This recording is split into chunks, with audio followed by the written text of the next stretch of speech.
پھر نیکسٹ آیت کیا آتی ہے آپ صلی اللہ علیہ وسلم کے اوپر؟ دس از دا موسٹ بیوٹیفل. اور اس کی لاجک کیا ہے یہ آپ کو میں اینڈ میں بتاؤں گی اس کے ساتھ اٹیچ کر کے. اب کیا کہہ رہے ہیں؟ فصل ربی کا وانہر، اس کا ہوتا ہے فصل ربی کا وانہر، اس کا مطلب ہوتا ہے نماز پڑھنا، درود و سلام بھیجنا. فا ایک علیحدہ ہے اور سواد اور لام، ٹھیک ہے. تو نماز پڑھنا، ہم سلاد کہتے ہیں نا، سلاد. چلو بھی سلاد کا ٹائم ہو رہا ہے، سلاد پڑھو، تو وہاں سے یہ سیگا ہے فصلی، کہ نماز پڑھو لی ربی کا، اپنے رب کے لیے، اور قربانی کرو. کہ آپ کو حوض کوثر مل گئی ہے، آپ سیڈ نہ ہو، آپ جائیں نماز پڑھیں اور اپنے رب کے لیے قربانی دیں. یہ ہم نے ایز اٹ از اس کا ترجمہ آپ لوگوں کو بتایا، لیکن اس کے اندر سے کیا چیزیں ڈرائیو کر کے نکلتی ہیں اس کو بھی ہم تھوڑا سا پڑھیں گے. اب فصلی ربی کا one here, so pray to your lord and sacrifice. اب ون ہر، یہ جو ون ہر کا لفظ ہے نا، یہ نہر سے نکلا ہے. نہر جو ہے نا عربی میں کہتے ہیں قربانی کرنے میں. قربانی جو ہوتی ہے وہ بکرے کی بھی ہو سکتی ہے، اونٹ کی بھی ہو سکتی ہے، اور یہ کسی کی بھی ہو سکتی ہے، ٹھیک ہے نا. مطلب ایسا جانور جو حلال ہے، ٹھیک ہے. ایک تو نہر سے، ون ہر نہر سے نکلا ہوا ہے، اور ایک اس کا مطلب قربانی ہے، اور ایک اس کا مطلب تھروٹ بھی ہے. یہ جو ہمارا تھروٹ ہے نا، جس کو گلا ہے، جس کے اندر سے ہماری آوازیں نکل رہی ہیں، اس کا مطلب بھی نہر ہوتا ہے. ایک ہوتا ہے قربانی کرنا، ایک ہوتا ہے تھروٹ، اور ایک اور مطلب ہوتا ہے کہ قبلہ متعین کرنا، ڈائریکشن آف قبلہ، اس کو بھی نہر کہا جاتا ہے. آپ دیکھیں، ایک لفظ ہے ون ہر عربی کا، اس سے تین مطلب نکل رہے ہیں، ایک قربانی، ایک تھروٹ، اور ایک ڈائریکشن آف قبلہ. اب بہت سارے لوگوں کا یہ بھی خیال ہے کہ یہ جو ہم قبلے کی طرف منہ کر کے کھڑے ہوتے ہیں نا، اس کو بھی نہر کہا ہے. تو اس میں فصلی ربی کا ونہر، تو یہ جو نہر ہے، تو اللہ تعالیٰ کہہ رہے ہیں نماز پڑھو اپنے رب کے لیے ڈائریکشن سیدھی کر کے. ایک یہ مطلب بھی اس آیت کا نکال رہے ہیں. ایک نکال رہے ہیں کہ نماز پڑھو اپنے رب کے لیے قربانی کر کے، اور ایک کہہ رہے ہیں کہ نماز پڑھو اپنے رب کے لیے. تو کیسے نماز پڑھو؟ آپ کی آواز آپ کے گلے میں سے باہر آنی چاہیے، یعنی کہ یہ تین مطلب بن رہے ہیں. اچھا، اب ہم نے جو احناف ہیں، دیوبندی ہے، ہم لوگ جو پڑھ رہے ہیں، ہم لوگ اس کو زیادہ تر لیتے ہیں نہر، قربانی کرنا. اور وہ کیوں لیتے ہیں یہ میں آپ کو اس کا لنک اینڈ میں بتاؤں. ٹھیک ہو گیا؟ آپ صلی اللہ علیہ وسلم، آپ اپنے اس رب کے لیے نماز پڑھتے رہیں جس نے آپ صلی اللہ علیہ وسلم کو حوض کوثر عطا کر کے عزت اور شرافت دی.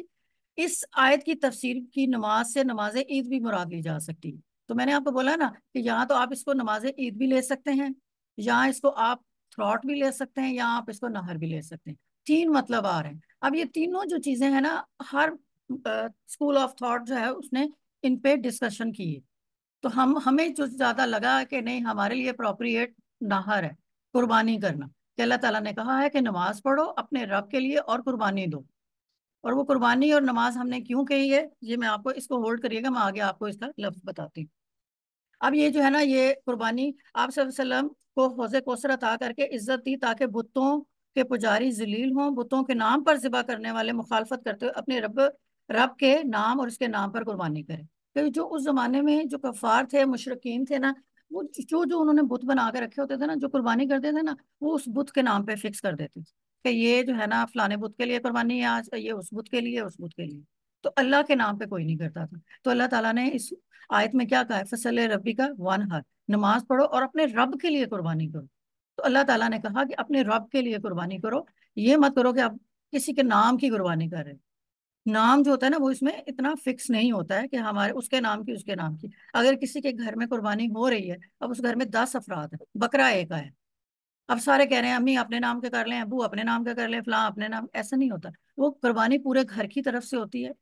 اور اللہ تعالیٰ کے ہاں اسی گھر کی طرف سے وہ قربانی ملتی ہے، اور اللہ کے نام کی ہوتی ہے. ہم اس کو کسی اور کے نام کی ڈیڈیکیٹ بھی نہیں کر سکتے. اب چھری پکڑ کے وہ کھڑا ہو جاتا ہے کہ آج میری نام کی قربانی ہے، یا آج جو ہے یہ بکرا، ایسا ہم دنیا طور پہ کر رہے ہیں، ایسا ہوتا نہیں ہے. ٹھیک ہے نا؟ کیونکہ اگر سنت پہ چلنا ہے تو آپ دیکھیں تو حضرت ابراہیم نے وہ جو قربانی کی تھی اپنے بیٹے کی، تو ان کی گردن پہ انہوں نے چھری رکھی تھی. ٹھیک ہے نا؟ تو اس کا مطلب یہ نہیں ہوتا کہ ہم ان کی سنت پہ عمل کرتے ہوئے بکرے کی گردن پہ چھری رکھ رہے ہیں تو ہم کہہ رہے ہیں کہ سپوز کر رہے ہیں کہ ایسا ہے. ایسا نہیں ہوتا. اللہ کے نام کی قربانی ہوتی ہے، کر کوئی بھی لے. تو وہ بتوں کے زمانے کی قربانی نہیں ہوا کرتی تھی. اب آگے آ جاتے ہیں ہم دوسری آیت پہ. انا شائنی کا الابتر. اب یہ کیا کہہ رہے ہیں؟ Indeed your enemy is the one who left no one behind. یہ جو شائن ہے نا، شائنہ، یہ ہے ایک ایسے شخص کے لیے بولا جاتا ہے جو دشمن ہوتا ہے، جو ہائیلی آپ کے آرگیومنٹ کرتا ہے، آپ سے کسی چیز پہ ایگری نہیں کرتا، اس کو شائنہ کہتے ہیں. اور کا آپ کا دشمن کا آ گیا نا، تو یہ ہمارا مضاف بن رہا ہے، تو شائنیہ کا آپ کا دشمن، کہ بے شک آپ کا دشمن ہوا وہی ابتر ہے۔ ابتر جس کی پونچھ نہیں ہوتی، جس کی ٹیل کٹی ہوئی ہوتی ہے، میں نے آپ کو بتایا نا، اس کا ایگزیکٹ مطلب جو بنتا ہے، ایسا کوئی بھی جانور لے لیں، انسان لے لیں کہ جس کی دم نہ ہو، تو انسان کی جو دم کہتے ہیں کہ وہ بیٹا ہوتا ہے، کہ اس کے جانے کے بعد جو ہے نا وہ اس کی جو وراثت چلاتا ہے، اس کی جو ہے نا نسل چلاتا ہے، تو اس کو بیٹے کو کہا جاتا تھا کہ یہ ابتر ہے، یہ اس انسان کی دم ہے۔ اور جو جانور کی دم تو ہوتی تھی اس کو بھی ابتر کہا، کٹے ہوئے جانور کی جن کی دم کٹ جاتی تھی نا اس کو بھی ابتر کہتے ہیں عربی میں۔ تو اب یہ کیا کہ انا شائنی کا بے شک آپ کا دشمن ہی کٹی ہوئی دم والا ہوگا، ٹھیک ہے نا، آپ کو پریشان ہونے کی ضرورت نہیں ہے، ٹھیک ہے۔ اب یہ بتایا گیا ہے کہ یہ انسان ہے نا، تو انسان کے جب بچہ پیدا ہوتا ہے تو ہوتے ہوتے ہوتے ہوتے یہاں تک یہ دیکھیں پھر مر جاتا ہے، ٹھیک ہے نا، لیکن وہ جاتے جاتے مرنے سے پہلے کیا کرتا ہے، کوئی نہ کوئی ایک، اس کا بچہ پیدا ہو گیا، اس کا پیدا ہو گیا، اس کا پیدا ہو، کوئی نہ کوئی ایک پیچھے چھوڑ جاتا ہے، جو کہ وہ آگے چلاتا رہتا ہے بچے، اس کی نسل چلتی رہتی ہے۔ تو یہ کانسیپٹ ہوا کرتا تھا ان کا، یہ مرنے والا جو وہاں کے لوکل جو دشمن ہوتے تھے ان کا، اور ہے بھی ہمارے ہاں بھی آج کل یہی کچھ چل رہا ہوتا ہے کہ بیٹا جو ہے وہ نسل چلائے گا، تو بس ایک بیٹا نسل چلا رہا ہے تو دوسرا آ گیا وہ بھی نسل چلا رہا ہے، تیسرا بھی نسل چلا رہا ہے، بھی اتنی نسل کیوں چلانی تھی اپنی؟ ہیں ایسا کون سا کارنامہ کیا ہے کہ بیٹے چھوڑ کے جا رہے ہیں کہ نسل چلائیں؟ آپ اپنے اعمال سیدھے کر لیں، آپ اپنے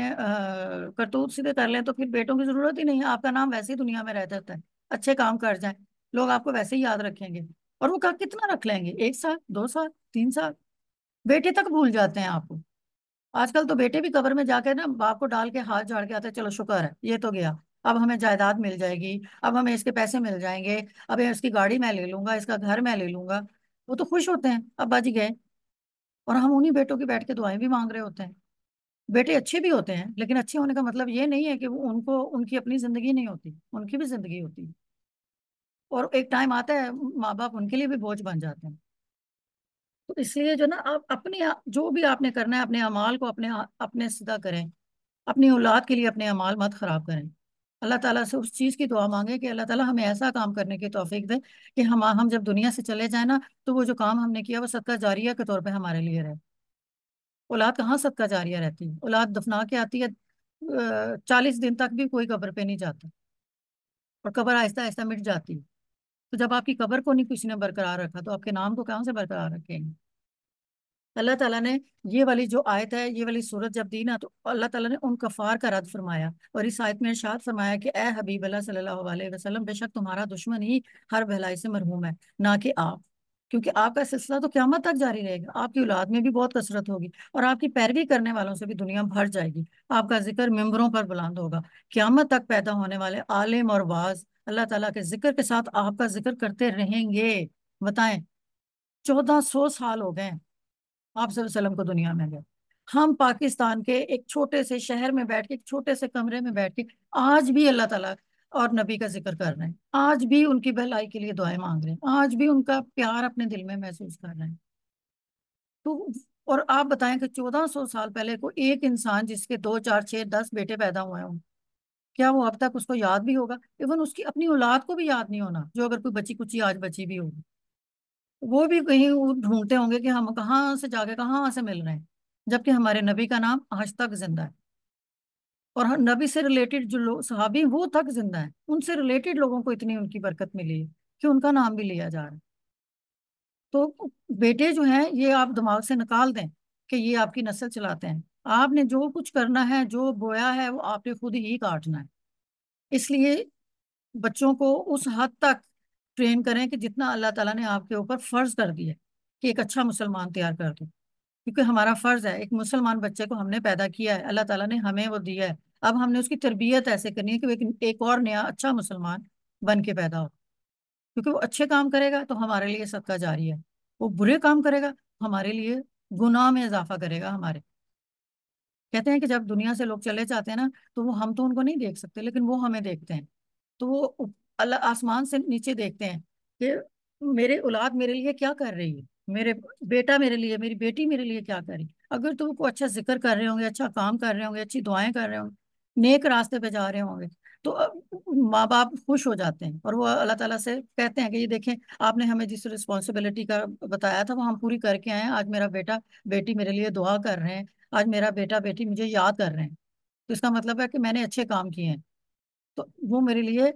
کچھ صدقہ کر رہے ہیں، میرے لیے دعا کر رہے ہیں